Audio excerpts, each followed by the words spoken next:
Iran ने किया peace talks attend करने से साफ इनकार, यानी इस्लामाबाद नहीं जाएगा ईरान और अब ये सीज फायर महज एक मजाक बन के रह जाएगा। और वजह है लेबनान पर हो रहे इजरायली हमले। देखिए दर्शकों, सिचुएशन काफी सीरियस हो चुकी है और सिचुएशन अब सीज फायर से बदतर हो गई है।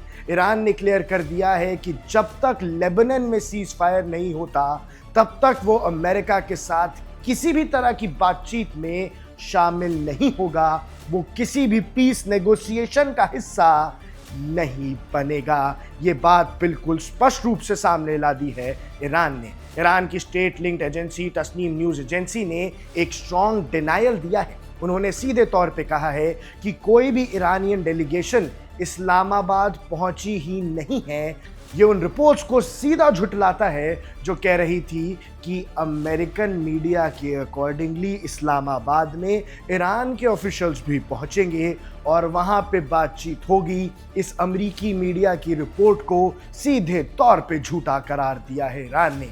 ईरान के फॉरेन मिनिस्टर के स्पोक्सपर्सन इस्माइल बकई ने भी ये बात कंफर्म की है कि टॉक्स तभी पॉसिबल होंगी जब यूएस अपने सीज फायर कमिटमेंट्स को सीरियसली फॉलो करेगा और खासकर लेबनान को उसके अंदर इंक्लूड करेगा। अब जरा लेबनान की ग्राउंड रियलिटी समझ लीजिए दर्शकों। सिर्फ एक दिन में वेडनेसडे को इजरायली स्ट्राइक्स ने 300 से ज्यादा लोगों की जान ले ली।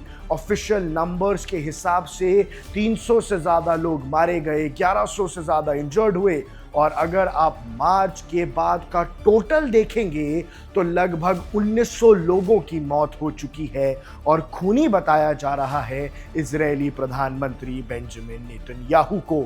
और उनका ये कहना है कि लेबनान सीज फायर डील का पार्ट ही नहीं था, मतलब इजराइल अपनी मिलिट्री एक्शन को जस्टिफाई कर रहा है। सीज फायर के तुरंत बाद लेबनान पर इस जंग का सबसे घातक हमला करना एक अलग ही मंशा जता रहा था दर्शकों।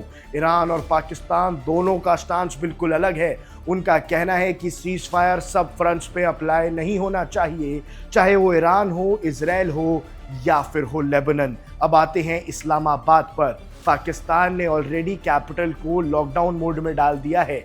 आर्मी डिप्लॉयमेंट, रोड्स बंद हैं और हाई सिक्योरिटी जोन क्रिएट किया गया है और ये सब इसलिए हो रहा है क्योंकि एक्सपेक्टेड था कि यूएस और ईरान के बीच में क्रूशल पीस टॉक यहाँ होने वाली है और ऐसे में इस्लामाबाद के अंदर कम से कम भीड़ रखने की कोशिश थी।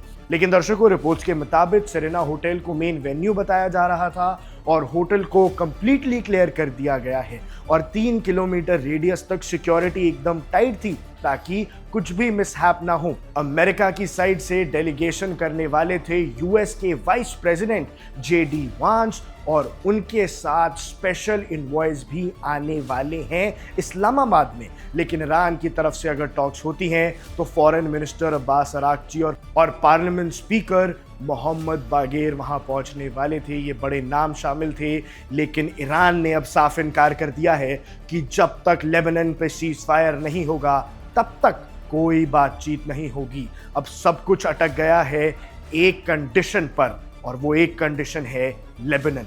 ईरान का कहना है कि जब तक लेबनान में बॉम्बिंग बंद नहीं होती तब तक ना तो कोई सीज फायर माना जाएगा ना नेगोशिएशन होगी। और ये एक तरह से एक ऐसा प्रेशर टैक्टिक है और डिप्लोमेटिक स्टांस भी जो अब यूएस को सोचने पे मजबूर कर देगा। आपको क्या लगता है, आपकी क्या राय है, हमें कमेंट सेक्शन में जरूर बताइएगा, क्योंकि जब तक स्ट्रेट ऑफ हॉर्मुज ईरान के हाथ में है तब तक यूएस कुछ ज्यादा कर नहीं सकता। अब देख रहे हैं वन इंडिया, मैं हूं आकर्ष Kaushik. Subscribe to One India and never miss an update.